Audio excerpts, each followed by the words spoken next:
L'heure des mots vous est offerte par AJF Consulting. Bonjour Alain Patrick Fouda. Bonjour mon cher Didier, bonjour Fifi, toujours aussi radieuse. Alors ce matin on a choisi un mot qui n'est pas très heureux pour certains, c'est le mot aboyeur. Nous sommes en plein jeu universitaire ici dans le Grand Nord du Cameroun et j'ai eu l'idée de partager avec vous l'histoire d'un code linguistique inventé par des étudiants de l'université de Yaoundé 1 entre 2007 et 2008 et qui existe encore aujourd'hui. C'est l'histoire du mot aboyeur qui, je le précise, n'appartient pas au discours social dans une envergure nationale. Il est apparu précisément au milieu des résidents de la cité universitaire de l'université de Yaoundé 1 située en Guaïkélé et est devenu un marqueur linguistique, un identifiant microsocial permettant de construire l'appartenance du sujet qui l'utilise à cette communauté estudiantine. Alors ça veut dire quoi? Un aboyeur, par définition, c'est un résident de la cité universitaire camerounais d'origine qui n'hésite pas à chanter à tue-tête dans les couloirs de son bâtiment de résidence estudiantine et donner à très haute voix son opinion sur tous les sujets de la vie politique et sportive nationale et internationale. Les deux éléments caractéristiques des aboyeurs, c'était les décibels et la tonitruance de l'expression d'une opinion.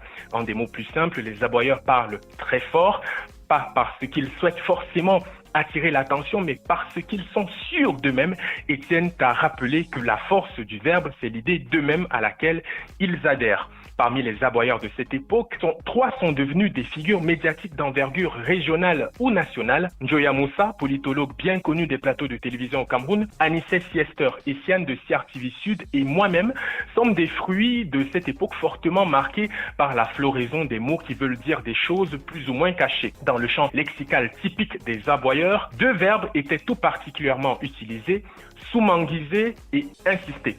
Soumanguiser, je vous explique, renvoyait à une pratique consistant à exiger de son cochambrier de quitter la chambre commune pour permettre aux voisins de lit de recevoir un invité de sexe opposé. Par solidarité masculine ou féminine, l'aboyeur était obligé d'aller attendre sous les nombreux manguiers qui offrent leur ombre aux résidents de la cité, là où se trouvaient d'autres étudiants qui tapaient les divers, eux aussi ayant été invités à laisser la chambre aux deux tourtereaux qui n'ont pas seulement prévu de se regarder les yeux dans les yeux. Lorsqu'un voisin de la cité vous trouvait sur le manguier, il comprenait que vous avez été sous-manguisé sans d'autres formes de procès. De plus, le verbe insister était lui aussi assez courant dans ce microcosme social et linguistique. Il désignait plusieurs actions en même temps, manger comme si c'était votre dernier repas, faire pipi ou caca, mais aussi et surtout faire l'amour. Quand vous entendiez « tu as insisté ce langage-là », votre interlocuteur était curieux de savoir s'il avait désormais le droit de vous considérer comme un vrai mâle dominant, un lion à l'indomptabilité incontestable entre quatre murs et face à une jeune femme. Je pourrais ajouter le mot allongement qui désignait les coups de poing dans une bagarre. Par exemple, tu risques de subir des allongements signifiait que vous étiez sur le point de déclencher des hostilités physiques.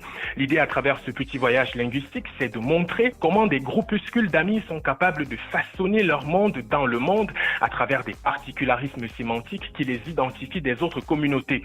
Les milieux estudiantins sont en effet des terreaux de la créativité linguistique, une créativité qui a le don dans plusieurs cas de partir des campus pour irriguer l'ensemble de la communauté nationale. Aujourd'hui, le mot aboyeur peut désigner les clients des plateaux de télévision qui ne laissent pas leurs copanélistes finir une phrase tellement ils sont persuadés qu'ils détiennent la science infuse et la force de caractère pour imposer leur voix et leurs opinions. Alors, dans votre campus ou alors dans votre quartier, connaissez-vous des aboyeurs? Quand vous regardez la télévision les dimanches, quelle figure médiatique connue pourrait, selon vous, intégrer le cercle très fermé des aboyeurs? Réponse sur le WhatsApp d'ABK Radio. Bonjour à la communauté des aboyeurs à qui je dédie tout particulièrement cette chronique et je vous dis à demain pour un autre numéro de l'heure des mots sur ABK Radio. Écoutez monsieur, à demain pour un autre numéro tout aussi senti. L'heure des mots vous est offerte par AJF Consulting.